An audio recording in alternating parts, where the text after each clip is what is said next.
क्या बात कर रही हो तुम? मेरे शहर आओगी और मेरा घर होते हुए होटल में रहोगी? तूने पल भर में मुझे पराया कर दिया यार, मैं कुछ नहीं जानती। अरे ससुराल है तो क्या हुआ? अरे क्या हुआ बहू, कौन रह रहा है होटल में? अच्छा हुआ माँ जी आप आ गई। देखिए ना इस चुटकी को, किसी कंपनी में इंटरव्यू देने के लिए उदयपुर आ रही है यहाँ, और यहाँ आकर होटल में रहेगी ऐसा कह रही है। अब आप ही बताइए माँ जी, हमारा घर यहाँ होते हुए ये ऐसे होटल में रहेगी, अच्छा लगता है क्या? इसका कहना है दीदी वो घर आपका ससुराल है, सबको आपत्ति होगी। अरे चुटकी बेटा, हमें कोई आपत्ति नहीं होगी। तुम अपने काम के सिलसिले में आ रही हो, 2-4 दिन तुम हमारे घर में रहोगी तो हमारा पूरा राशन खत्म नहीं हो जाने वाला। कोई जरूरत नहीं है होटल में रहने की। सुन लिया चुटकी तुमने, माँ जी ने क्या कहा? अब तो हाई कोर्ट का आदेश है, तुम्हें हमारे घर पर ही रहना होगा।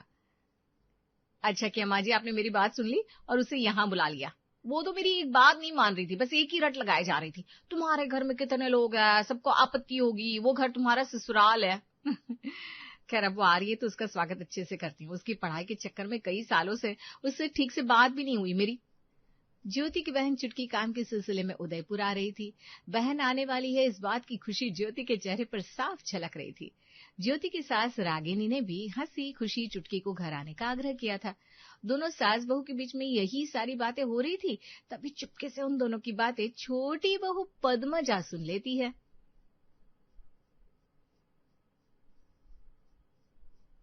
दोनों बहनों ने मिलकर चुटकी यहीं रहेगी ये पहले ही तय कर लिया था।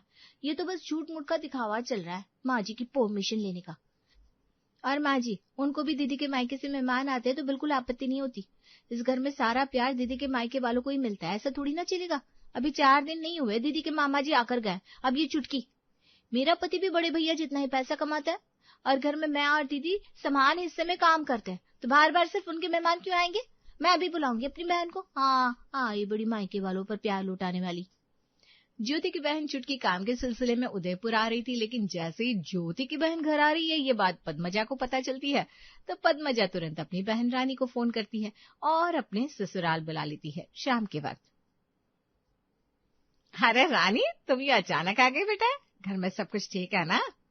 जैसी रागिनी ने रानी से सवाल पूछा, रानी तुरंत पद्मजा की तरफ देखती है। बात को संभालते हुए पद्मजा कहती है, माँ जी वो इसकी कॉलेज की छुट्टियां चल रही है ना, तो मैंने ही बुला लिया उसे 10-15 दिनों के लिए। माफ करना मैं आपको बताना भूल गई। अच्छा किया बेटा तुम आ गई। दीदी मेरे सोने का इंतजाम कहाँ किया है? अभी तो सिर्फ 7:45 बजे है बेटा। घर के सभी मर्द आते होंगे, हम सब साथ में खाना खाएंगे, फिर तुम सो जाना गेस्ट रूम में। मुझे डाइनिंग टेबल पर खाना खाने की आदत नहीं है, मैं हर रोज अपने रूम में ही खाना खाती हूँ सॉन्ग सुनते सुनते। दीदी मैं गेस्ट रूम में जा रही हूँ, तुम मेरा खाना वहीं ला कर देना। माँ जी उनके कमरे में अभी माला जप रही होगी, अब ये लड़की बड़ी आवाज में टीवी के गाने सुनेगी। माँ जी का कमरा और गेस्ट रूम बिल्कुल पास है, क्या करूं? पद्मजा की बहन को घर में आए हुए 2 घंटे भी नहीं हुए थे, लेकिन पूरे घर का माहौल बदल गया था। अब तो वो 10-12 दिन यहाँ रहने वाली थी, न जाने अब इस घर में और क्या क्या होगा। यह तो मेहमानों की भीड़ लगी पड़ी है। सुबह जेठानी की बहन आती है तो तुरंत शाम को देवरानी की बहन आती है। मुझे कि इन लोगों ने फोकट की काम वाली समझ के रखा है कि इनकी मेहमान आएंगे और मैं आओ भगत करूंगी। मेरी तो कोई बहन भी नहीं है इनकी अकल ठिकाने लगाने। अब मैं किसकी बहन को बुलाऊं? जेठानी की बहन आ गई, देवरानी की बहन भी आ गई, अब बची थी 2 नंबर की बहू सोनिया। वो भी अपने मायके से किसी मेहमान को बुलाने के बारे में सोच रही थी। वो खुद से बड़बड़ा रही थी, तभी अचानक गेस्ट रूम से झगड़े की आवाज आती है और तीनों बहुएं, दादी सास और सास तुरंत गेस्ट रूम में पहुंच जाते हैं। ज्योति की बहन चुटकी और पद्मजा की बहन रानी के बीच में जोरदार झगड़ा हो रहा था। रानी चुटकी क्यों बच्चों की तरह झगड़ा कर रही हो, क्या बात है हमें बताओ। देखिए ना आंटी जी, मैं इंटरव्यू का प्रिपरेशन कर रही हूँ और इतनी रात को इसे गाने सुनने हैं। मैंने कहा हेडफोन लगाकर मोबाइल पर सुन लो, लेकिन ये मेरे साथ झगड़ा कर रही है। मेरी बहन को यहाँ आकर 4 घंटे नहीं हुए, तुम सुबह से आई हो, हम किसी के घर मेहमान है, जरा इस बात का तो ख्याल रखो चुटकी। दीदी लेकिन झगड़े की शुरुआत तो आपकी बहन ने की थी। रानी को गाने बंद करने के लिए कहूंगी तो पद्मजा को गुस्सा आएगा, चुटकी को कुछ कहूंगी तो ज्योति को गुस्सा आएगा, अब करूँ तो क्या करूं? चुटकी और रानी को एक दूसरे के साथ झगड़ता हुआ देखकर थोड़ी देर के लिए रागिनी सोच में पड़ जाती है। छोटी सी चीज को लेकर शुरू हुई बहस झगड़े में बदल जाती है और वो झगड़ा रात के 12 बजे तक चलता है। एक तरफ चुटकी कुछ कहती है, दूसरी तरफ रानी कुछ कहती है और आग में तेल डालने के लिए पद्मजा और ज्योति तो थी। चारों ने मिलकर आधी रात को पूरा घर सर पर उठा लिया। उनके झगड़े में रागिनी और अन्नपूर्णा बुरी तरह से फंस गए थे। ना उन्हें कुछ कह सकते थे, ना ही वहां से उठकर जा सकते थे। अगले दिन सुबह सुबह दरवाजे की घंटी बजती है। सोनिया दौड़े दौड़े जाकर दरवाजा खोलती है। भाभी, आप इतनी सुबह सुबह? सरप्राइज! क्या सोनिया, सारे सवाल दरवाजे पर ही पूछ लोगी, अंदर नहीं बुलाओगी अपनी भाभी को? माफ करना भाभी, वो आपको और बच्चों को देखकर मैं इतना खुश हो गई ना, आपको अंदर बुलाना ही भूल गई। आइए आइए, अंदर आइए। तुम्हारे भैया काम से मुंबई गए हैं, ठंड काफी बढ़ गई है, इसलिए बच्चों के स्कूल को भी छुट्टियां हैं। बच्चे घर बैठे बैठे बोर हो रहे थे और मुझे तुम्हारी बड़ी याद आ रही थी, तो सोचा जब तक तुम्हारे भैया घर नहीं आ जाते मैं तुम्हारे यहाँ रहने आ जाऊं। बच्चे को भी हवा पलट हो जाएगी और कई दिनों से हमारी बातें भी नहीं हुई, तो हमारी बातें भी हो जाएंगी। बहुत अच्छा किया भाभी जो आप यहाँ आ गई। जब तक आप यहाँ हैं हम बहुत एंजॉय करेंगे, बहुत बातें भी करेंगे हम। तुम्हें तो पता है ध्रुव और आरो कितने शैतान हैं। तुम्हारे भैया के बिना अकेले मैं उन्हें संभाल नहीं पाती, ऊपर से उनकी छुट्टियां हैं। तुम्हारे घर में तो कितने सारे लोग हैं, अगर 2-2 घंटे भी हर कोई संभालेगा तो पूरा दिन आराम से निकल जाएगा ना। वेदिका की बातें सुनकर सभी लोग हंसने लगते हैं, लेकिन रागिनी के चेहरे पर हैरानी नजर आ रही थी। वो हैरानी मेहमान घर आने की नहीं थी, वो हैरानी थी घर में एक साथ 2-2 शैतान बच्चे आ जाने की। अजीब औरत है ये। मेरी बहन काम से उदयपुर क्या आई हमारे घर रहने के लिए, इन दोनों ने भी जानबूझकर अपना मायका यहाँ इकट्ठा कर लिया। देखो इन बच्चों को कैसे सोफे पर उछल कूद मचा रहे हैं। इन्हें आए हुए ठीक से 1 घंटा नहीं हुआ, लेकिन देखो कैसे पूरा घर फैला कर रखा है। और सोनिया, जरा उसे देखो, बच्चों के लिए आइसक्रीम क्या, चॉकलेट क्या, भाभी के लिए पंच पकवान क्या। ये तो अपनी भाभी और भतीजों पर ससुराल का पूरा राशन लुटा रही है। फिर मैं क्यों पीछे हटूं? अभी इनको कॉल करती हूँ और सारा चाइनीज फूड ऑर्डर करती हूँ। मेरी बहन को वही तो पसंद है। उनके मेहमान मेहमान है, हमारे क्या?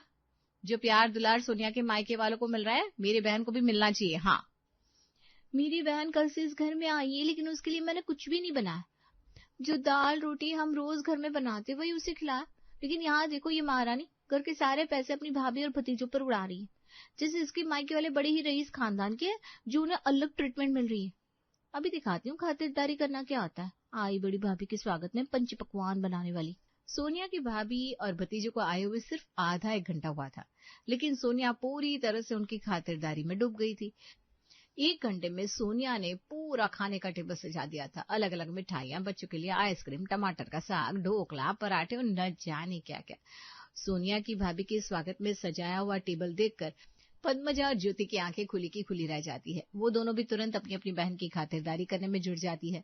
एक दूसरे की तुलना करने के लिए आज घर में बहुत ज्यादा खाना बना था, इतना कि आराम से 50-60 लोगों की दावत हो सके। इतना खाना वेस्ट हो गया, इस बात का पछतावा उन तीनों के चेहरे पे बिल्कुल भी नहीं था। मेहमानों की खातिरदारी करना अच्छी बात है, लेकिन मेहमानों की इस तरह की खातिरदारी पहली बार देख रही हूँ।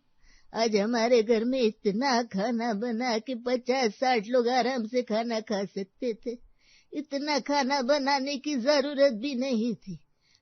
बहू, हर रोज तो घर में 9 लोगों का खाना बनाना होता है, तो भी ये तीनों एक दूसरे के ऊपर काम धकेलती है। और आज देखो घर में खाना बनाने के लिए कैसे उछल कूद मचाई थी इन तीनों ने। इन लोगों को खाना बनाने में बिल्कुल इंटरेस्ट नहीं था, इंटरेस्ट था एक दूसरे को नीचा दिखाने में। बिल्कुल सही कहा माँ जी आपने। घर में मेहमान आए हुए 2 दिन नहीं हुए, लेकिन पूरे घर के 12 बज गए।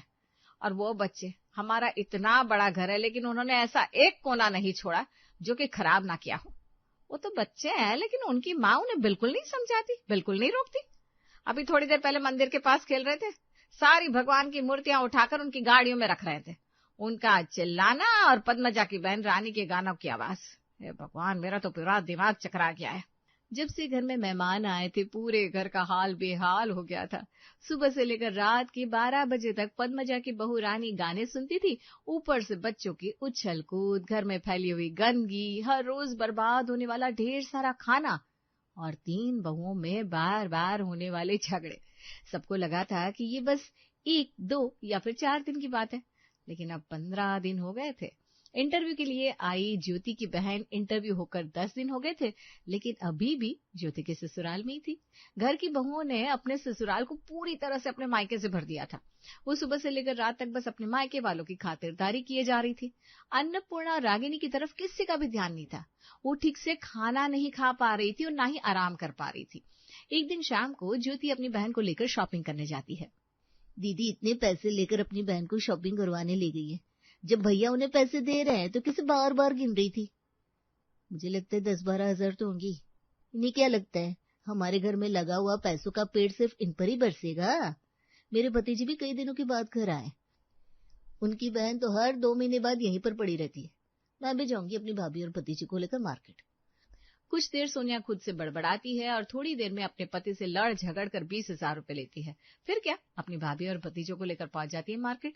उन्हें मार्केट जाता हुआ देखकर पद्मजा अपना गुस्सा बर्तनों पर निकालती है और खुद से कहती है, घर में इतने काम पड़े हैं, दोनों महारानी पहुंच गई अपने मायके वालों पर पैसे उड़ाने मार्केट। उन्होंने ले लिया अपने अपने पतियों से पैसे, मैं किससे लूं? मेरा पति भी यहाँ नहीं है। एक काम करती हूँ, फोन पे मांगती हूँ, लेकिन अभी तो विदेश में रात होगी। हाँ, माँ जी से पैसे लेती हूँ और ये काम घर आने के बाद तीनों मिलकर करेंगे। अगर तीनों के मेहमान इस घर में रह रहे हैं तो फिर मैं अकेले काम क्यों करूँ? हाँ। थोड़ी देर में पद्मजा मार्केट जाने के लिए तैयार होती है, अपनी सास से पैसे लेती है और पहुंच जाती है अपनी बहन को लेकर मार्केट। अब पूरा घर खाली हो गया था। घर में पहले की तरह शांति गूंज रही थी। रागिनी अन्नपूर्णा और खुद के लिए चाय बनाती है और दोनों सास बहू आराम से बातें करने बैठ जाती है। तभी 15 दिन हो गए, ऐसा लग रहा है जैसे हमारे घर में शादी का माहौल है। शोर शराबा और तोड़फोड़। हमारे घर की ये शांति जैसे कई दिनों से खो गई है। ना ही वक्त पर खाना मिलता है, ना ही वक्त पर चाय मिलती है, ना पूजा पाठ करने का ठिकाना, न सोने का। मेहमान भगवान समान होते हैं, लेकिन ये जानबूझकर बुलाए हुए मेहमानों ने दिमाग खराब कर रखा है। बिल्कुल सही कहा माँ जी आपने। ये मेहमान तो सिर्फ एक दूसरे की बराबरी करने के लिए बुलाए गए हैं और घर में ये जो लगातार खाना बन रहा है ना, वो भी सिर्फ एक दूसरे को दिखाने के लिए, मन से या निस्वार्थ भाव से नहीं। पता नहीं बहुओं को अकल कब ठिकाने आएगी। इस महीने का तो पूरा बजट हिल गया है। हर रोज हमारे घर में दावत चल रही है। सिर्फ 12-13 लोग हैं घर में, लेकिन हर रोज 50 लोगों का खाना बन रहा है और पूरा व्यर्थ जा रहा है। माँ जी, मैं तीनों बहुओं से कह दूं कि वो अपनी बहनों को और भाभीओं को उनके घर भेज दे। अरे नहीं, ऐसा साफ साफ कह देंगे तो हमारी बहुओं को बुरा लग सकता है। उन्हें लगेगा उनके मायके वाले हमें बर्दाश्त नहीं कर पा रहे।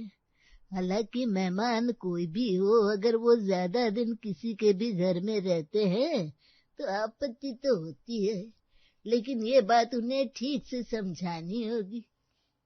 लेकिन कैसे माँ जी?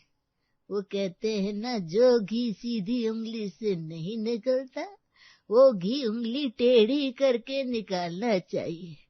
हमारी बहुओं को बहुत शौक है ना मेहमान नवाजी करने का, तब हम उन्हें बताएंगे असली मेहमान नवाजी क्या होती है, वो भी अपने तरीके से। माँ जी, क्या करने वाली हो आप? तुम बस देखती जाओ बहू, आगे आगे होता है क्या। अगले दिन सुबह सुबह दरवाजे की घंटी बजती है। हे भगवान, अभी तो सिर्फ 5 बजे है। इतनी सुबह हमारी दिन खराब करने कौन आ गया? दूध वाला होगा। लेकिन हमारा दूध वाला तो 7 बजे आता है। अरे खड़े खड़े अंदाजा लगाने से बेहतर है जाकर दरवाजा खोलो, अपने आप पता चल जाएगा कौन आया है।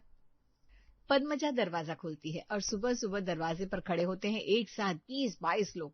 जैसे ही पद्मजा दरवाजा खोलती है, सबके सब एक साथ अंदर आते हैं। अरे ओ भाई साहब, वो बहन जी, कौन हो आप लोग? अंदर कहाँ घुस रहे हो? अरे ये तो मामा जी, मामी जी और उनका पूरा परिवार है, माँ जी के मायके से। दादी जी का मायका इतना बड़ा है? सभी मेहमान एक साथ घर के अंदर आते हैं और एक एक करके अन्नपूर्णा के गले लगने लगते हैं। लेकिन इतने सारे मेहमानों को एक साथ घर पर देखकर ठंडी के मौसम में भी तीनों बहुओं के पसीने छूट रहे थे। ज्योति, तुम सभी के रहने का नहाने का इंतजाम करो। पद्मजा, तुम सबके लिए चाय नाश्ता बनाओ। और सोनिया, तुम सारे मेहमानों का सामान अच्छे से उनके कमरे तक पहुंचा दो। और दोपहर के खाने की तैयारी भी कर लो। जब तक सभी मेहमान घर में हैं, तब तक मैं किसी की भी कामचोरी बर्दाश्त नहीं करूंगी। मेहमानों के स्वागत में कोई कमी नहीं रहनी चाहिए। अन्नपूर्णा ज्योति, सोनिया और पद्मजा को एक एक करके कामों का बंटवारा कर देती है। बेचारी बहुएं पहली बार इतने लोगों को एक साथ देख रही थी। सिर्फ उन्हें देखकर ही उनका हाल बेहाल हो गया था। न जाने उनकी खातिरदारी करते और क्या क्या होने वाला था। जैसे तैसे करके घर की बहुएं मेहमानों की खातिरदारी करने में जुट जाती है। सुबह 4 बजे से उठती थी, लेकिन फिर भी रात के 12 बजे तक काम खत्म नहीं होता था। सभी मेहमान बुजुर्ग थे, इसलिए दिन में 10 बार चाय बनानी पड़ती थी। 4-5 छोटे बच्चे थे, तो 4 बार घर साफ करके भी घर साफ सुथरा नहीं दिखता था। पिछले 6 दिनों से सुबह से लेकर शाम तक बहुएं सिर्फ और सिर्फ काम करती रहती थी। हे भगवान, पता नहीं इन मेहमानों से कब छुटकारा मिलेगा। हमने 2-4 मेहमान क्या बुलाए इस घर में, हमारी दादी सास से तो पूरी गैंग ही बुला ली। वही तो, सुबह से लेकर शाम तक काम करते करते मेरी तो कमर टूट गई है। अरे तेरी तो सिर्फ कमर टूटी है, दिन भर का नाश्ता सब्जी रोटियां बनाते बनाते मैं तो पूरी की पूरी हलवाई बन गई हूँ। मैं तो भगवान से दुआ करती हूँ ये जल्दी से जल्दी मेहमान यहाँ से चले जाए और फिर कोई मेहमान हमारे घर में ना आए, फिर चाहे वो हमारे मायके वाले हो या दादी जी के मायके वाले। सच कहा, इस घर में अब हम किसी को नहीं बुलाएंगे। बिल्कुल थक गए मेहमानों की खातिरदारी करते करते। हमने हमारे मायके वाले तो यहाँ से भगा दिए, अब बस दादी जी के मायके वाले भी जल्दी से यहाँ से चले जाए। तीनों बहू अपना अपना दुख एक दूसरे को सुना रही थी। तभी दादी जी के सभी मायके वाले अपना अपना सामान इकट्ठा करके हॉल में आते हैं। सबको बाय बाय कहते हैं, अन्नपूर्णा का आशीर्वाद लेते हैं और अपने गांव जाने के लिए निकलते हैं। हे भगवान, जान छुटी इन मेहमानों से। पिछले कई दिनों से हमारा घर ना बिल्कुल धर्मशाला बन गया है और हम धर्मशाला की दासियां। ज्योति और पद्मजा मेहमान चले गए इस बात से खुशी हो रहे थे कि फिर से दरवाजे की घंटी बजती है और दरवाजे की घंटी के साथ साथ तीनों बहू के चेहरे पर 12 बजते हैं। अब कौन आया? अब कौन आया? अब कौन आया? रागिनी दरवाजा खोलती है। दरवाजे पर खड़े होते हैं रागिनी के भैया, भाभी और उनका पूरा परिवार। मेहमानों को सामने देखकर तीनों बहू एक साथ अपने सर पर हाथ मार लेती है। मेरी बहन तो काम से आई थी उदयपुर, लेकिन आप लोगों को बहुत शौक है ना घर पर मेहमान बुलाने का, उनकी मेहमान नवाजी करने का। लो आ गए और मेहमान, करो अब उनकी खातिरदारी।